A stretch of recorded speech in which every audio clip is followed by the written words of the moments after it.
Hello, Daniel. Hello. How are you? Good. It's good to be here. Good. All the way from Florida, right? Yes, Miami, Florida. Cool. So tell me about the scene, the audiovisual scene right there. The what? The audiovisual, like Audio, the film production. festival. It's on fire right now. I mean, especially right now during COVID time, Florida's open. Yeah. So yeah. Yeah, it's crazy. I mean, there's a lot of work. There's a lot of. I mean, I work in production. I'm a director of photography. I'm a writer, director, camera, and there's a lot of work out there. A lot of people are coming to Florida right now because it's open. Okay. Cool. So, yeah. Cool. And you're more into series. You're more into films. You're more into podcasts. You're more into. So I get paid mostly as a director of photography. Okay. And in the camera department. I'm a writer director as well on projects that I've had films that have been in the Cannes Film Festival. I've had films that have been around the film festival circuits and stuff like that. But as an independent filmmaker, I think the question is, how do you step up from here to here, So as a director of photography... Tell me about that. Tell me more about that. Yeah, that's what I want to know. You know what I mean? That's the question, right? Yeah, That's the question a lot of independent filmmakers make. A lot of times we spend our own money. We work or we raise money or whatever. We make these amazing films. And a lot of times as artists, we have the content, we have the film, and everything's great, but then where do you go from there, Exactly. That's why it's great to be in a place like this, Night of Misfits, where, people can come and... it's a very intimate community here, and it's all So basically I think our goal is to screen movies, but our goal is to just network, because this is how Danita and I met. So we were at a film festival, and I was at the film festival, and no one. I just went there, and I knew no one. I didn't know the city. I think it was the second time I go to this country, and we just met there. And this is what it's about. I think it's about connections. It's about just meeting new people, and but it's super interesting because 5 years ago, 10 years ago, independent filmmakers did not have this dilemma of I'm gonna work my 9-to-5 job to be able to do my art, to do whatever I want to do with this money. Totally. And then we do it, and then afterwards we're like, and now, wow, and there's so many. I mean, you go to tons of film festivals. You go to even the big ones, and you see these You see these films that are, they look like they're Hollywood films. They look like they're something that have huge budgets and everything, and these are independent films. And even these films, people struggle to get them out there. Distribution. Exactly. Exactly. Distribution is super important. This is what we're trying to do, is we're trying to put in contact distribution houses, and this one we're trying to partner up with distribution houses, to give the chance to the filmmakers, to just tell them, hey, it's important to do the movie, but most importantly is to start thinking about where I wanna screen it, what's the strategy behind my movie. Right. Is it going to be category A film festivals the first year, and then the second year we're going to category B, category C. Right. But if you do this, then you're gonna spend a year of only showing your movie once or twice. So it's always frustrating to know no one has the right answer. 100%. And then you wait for the category A's, the Cannes Film Festival, and then Toronto and stuff you like waste that. a lot of time. Yeah. Because people, and especially film festivals and distributors, they don't want your movie if it dates 2 years ago. They want new. So exactly. Most of them have a 1 or 2 year period where they don't even accept it anymore. Exactly. Yeah. So this is why we're trying to create spaces like these, just to talk about these things, talk about these issues, and then just try to say, let's try this, let's try that, let's try, because Well, what I like about this film festival in particular, Night of Misfits, is that my film, The Incredibly Short Life of Peter Panties. Did you see it?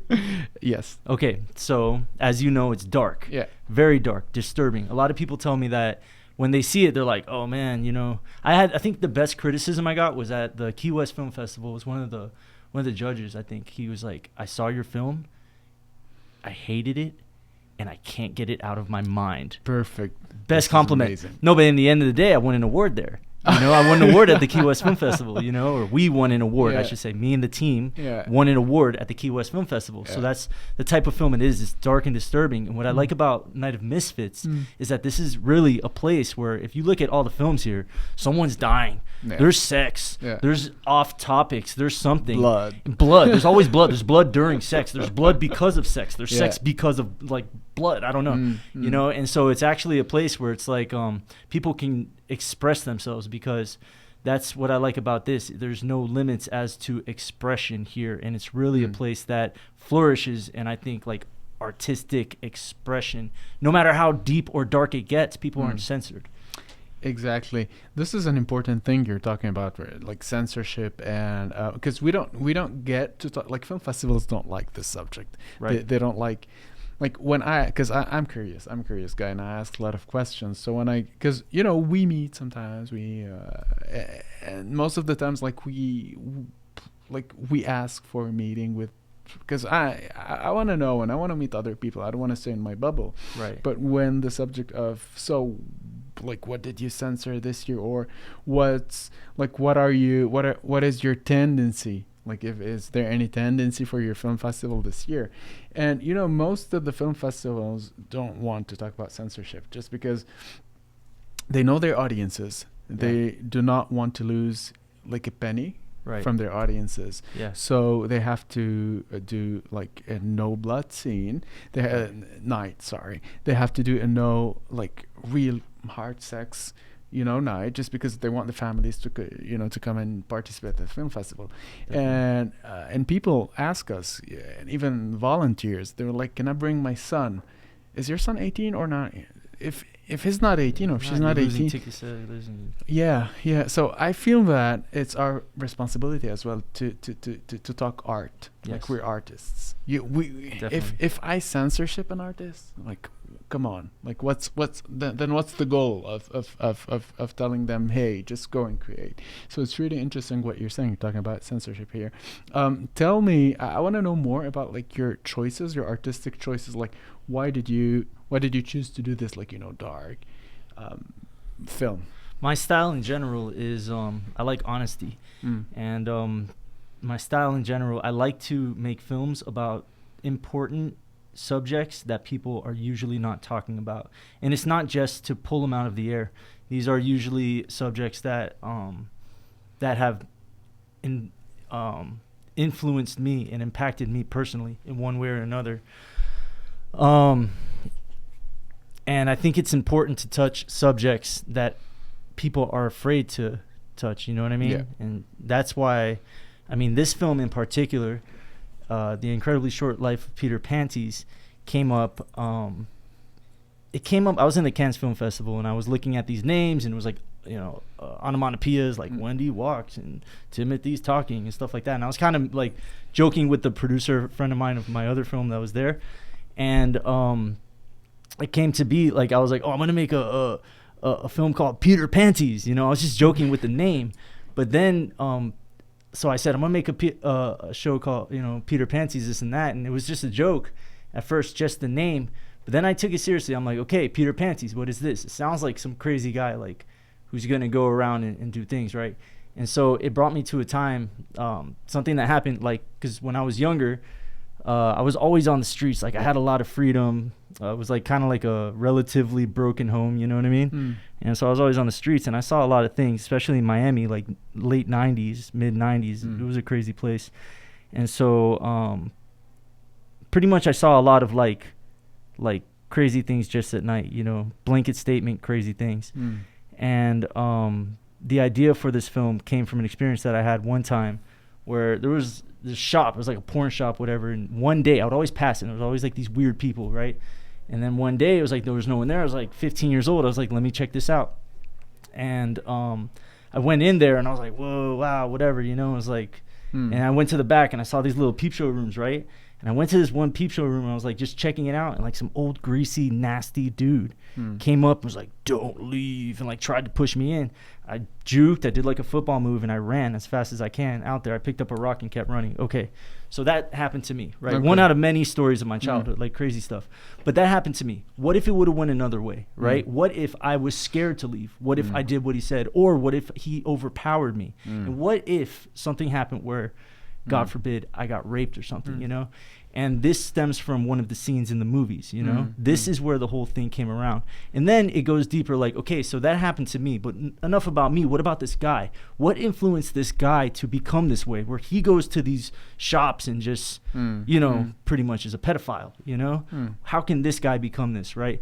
So the idea of this is to get into the mind psychologically, not positively or negatively, not blaming, not pointing a finger or anything, but trying to explain how something like this could be and how this world persists. And it's to open up dialogue, and really what it is to touch on the subject, which is heavily in the society that we don't talk about the cycle of sexual abuse. This is important. Yeah, it's something and interesting. Yeah. Cool. Our time is over, unfortunately. All right. It was fun. Yeah. Well, thank you for sharing, you know, your inspiration, and I'm sure that you know, personally, this is my opinion. I want to know what you thought.